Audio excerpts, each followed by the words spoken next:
이제 곧 다가오는 설날, 전쟁 같은 도로 상황이 벌써부터 걱정될 텐데요. 이런 귀성길을 생각해서 걱정하신다면 저와 같은 세대겠네요. 복잡한 고속도로에서 버스 전용 차로를 탈 수 있는 승합차, 출산율이 떨어지며 핵 가족화가 가속화된 지금, 퍼스트 클래스 같은 공간감, 편의성, 안락함을 줄 수 있는 VIP 시트까지. 지금은 경쟁 상대 없이 독주하고 있는 아버지들의 드림카 카니발, 그 축제 속으로 들어가 보겠습니다.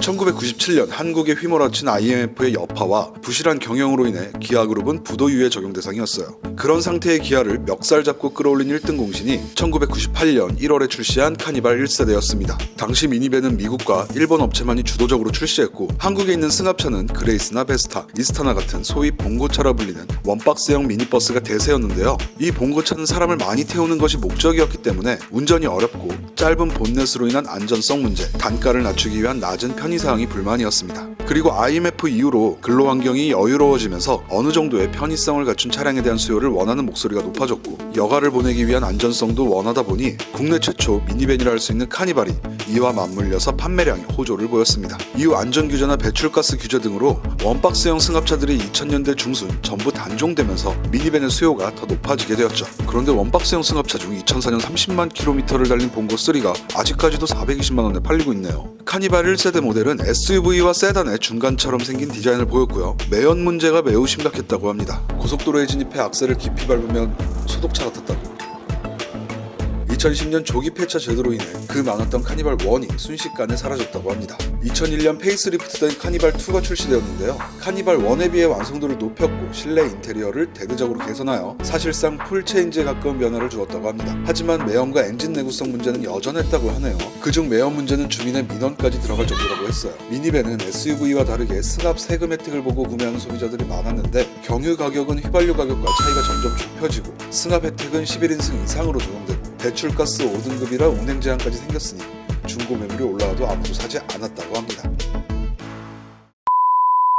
2세대 카니발은 기아 자동차를 인수한 그룹 현대의 NF 소나타를 기반으로 휠베이스와 전장을 대폭 늘린 그랜드 카니발과 1세대 모델과 크기가 비슷한 뉴 카니발을 출시했습니다. 그중 뉴 카니발은 1세대를 계승하고 9인승 수요를 위해 출시되었는데, 예상과 다르게 9인승 수요도 세제 혜택 앞에서는 바람 앞에 촛불과도 같았고, 차체가 크다는 지적을 받은 것과는 다르게 11인승 바디가 매우 인기를 끌게 되면서 작은 차체의 의미가 없어졌으며 결정적으로 가격이 싸지 않았습니다. 인기가 많았던 그랜드 카니발은 11인승 이상만 승합차로 인정되도록 국내 자동차법이 개정되어 11인 이상이 탑승할 수 있도록 차체를 부쩍 늘렸는데요. 말이 11인승이지 4열의 새 좌석은 거의 짐칸이죠. 그리고 승합 혜택을 받기 위해 이 차량을 구매하다 보니 차량의 4열 시트는 정말 짐이 되어버렸습니다. 2006년 역대 최초로 카니발 하이 리무진 모델이 출시되었는데요. 그랜드 카니발을 기반으로 루프를 높이고 실내에서는 리무진 시트와 무드램프, 뒷좌석 모니터, 냉장고 등등 고급 사양들이 적용되었습니다.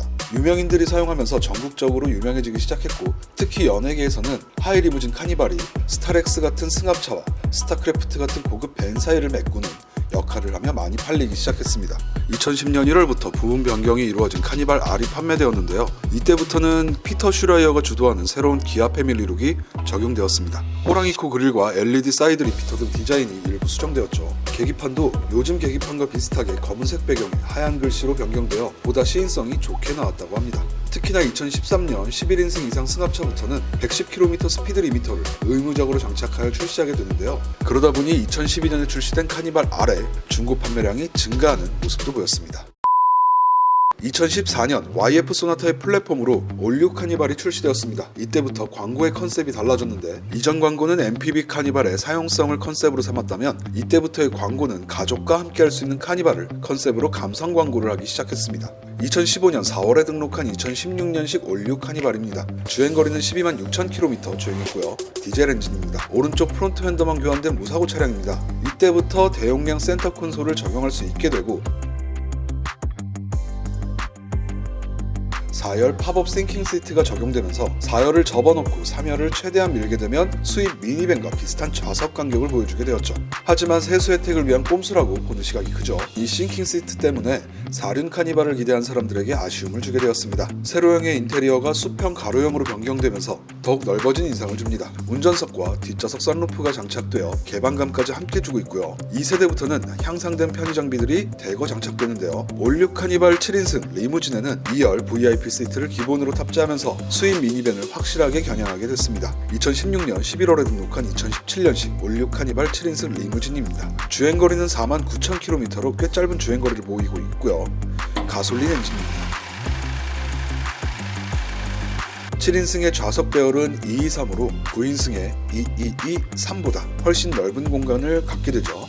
3열은 싱킹 시트로 되어 있어서 2열의 공간성을 더욱 극대화했습니다. 6대4 비율로 따로 폴딩을 할 수 있는데요. 시트를 꺼낼 경우 시트가 있던 자리는 그대로 수납 공간으로 사용할 수 있기도 하고 3열의 공간 역시 그렇게 좁지 않기 때문에 뛰어난 거주성을 보여주고 있습니다. 3세대 카니발은 괜찮은 디자인과 성능, 편의시설 덕에 많은 사람들에게 관심을 받았지만 인식이 나빠지는 계기도 있었는데요. 노래방에서 도와주시는 분들을 태우는 차량으로 많이 선택되는 데다가 매체의 난폭운전, 보복운전, 얌체주차 등 좋지 않은 이미지로 자주 등장하다 보니 양카 이미지를 넘어 K5의 뒤를 잇는 과학차라는 수식어가 붙었고요. K5를 몰던 양아치가 사고쳐서 아이가 생기면 카니발로 갈아탄다는 소리가 들렸을 정도였죠.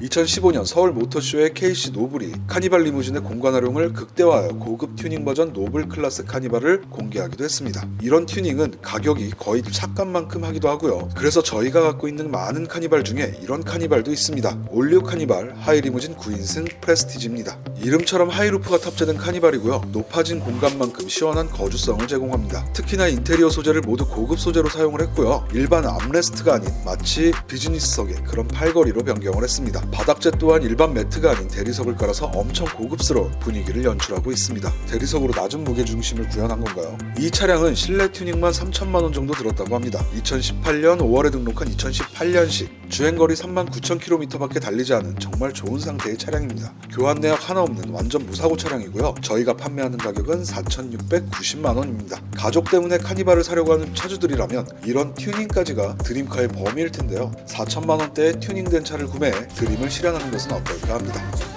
2018년 올류 카니발의 페이스리프트 버전인 더 뉴 카니발이 출시되었습니다. 이전 모델의 디자인에서 크게 바뀌지는 않았고요. 리어램프 디자인 변경, LED 안개 등 적용, 휠 디자인과 주유구 디자인이 변경되었습니다. 파워트레인은 6단 자동 변속기에서 8단 자동 변속기로 변경이 되었고요. 강화된 유로6 규제 때문에 디젤 엔진은 SCR 방식으로 규제를 통과할 수 있었습니다. 이 SCR 방식이 요즘 논란이 되고 있는 요소수 첨가 방식 엔진인데요. 요소수를 넣는 카니발은 이 더 뉴 카니발부터라고 보시면 됩니다. 덕분에 중고차 시장에서도 카니발을 찾는 분들의 질문 중 첫 번째가 요소수 타입인가요? 라고 물을 정도였죠. 2018년 10월 등록한 2019년식 더 뉴 카니발 9인승 디젤 프레스티지입니다. 주행거리는 31,000km 정도 주행했고요. 판매 가격은 2,860만원. 연식과 주행거리가 짧은 저렴한 카니발을 찾으시는 분께 추천드리는 차량입니다. 2020년 8월 소나타 DM8을 기반으로 4세대 카니발이 출시되었습니다. 7, 9, 11인승으로 출시되었고 유압식 스티어링 휠에서 전자식 스티어링 휠로 바뀌며 차로 이탈 방지, 차로 유지 보조, 전방 충돌 방지 보조, 스마트 크루즈 컨트롤 등 첨단 사양들이 기본으로 탑재됐습니다. 차체는 안 그래도 컸던 카니발이 조금씩 더 커졌는데요. 그러다 보니 자동 세차장에는 들어가지 못하는 사태가 발생했죠. 12.3인치 계기판과 12.3인치 내비게이션이 일체형처럼 이어붙어져 있고요. 앰비언트 라이트 추가와 다이얼식 기어가 들어가 있습니다. 더 뉴 카니발과 비교해보면 정말 천지개벽할 수준의 업그레이드로 보입니다. 2열 좌석에 확장형 센터 콘솔을 적용해 공간 활용성을 극대화했고요. 서랍처럼 꺼내서 사용할 수 있습니다. 7인승은 프리미엄 릴렉션 시트를 장착해 승차감을 더욱 높였고요. 엉덩이와 허리에 집중되는 하중을 완화하고 후석 공간에도 공조 필터를 추가했습니다. 이 카니발 4세대는 사전 계약 첫날 23,000대가 계약되면서 신기록을 갈아치웠다고 해요. 그래서 지금 카니발 4세대도 중고차 가격이 새차 가격보다 비싸죠. 신차를 받으려면 6개월 이상을 기다려야 하니 4세대 카니발은 4인승 모델을 추가했는데요.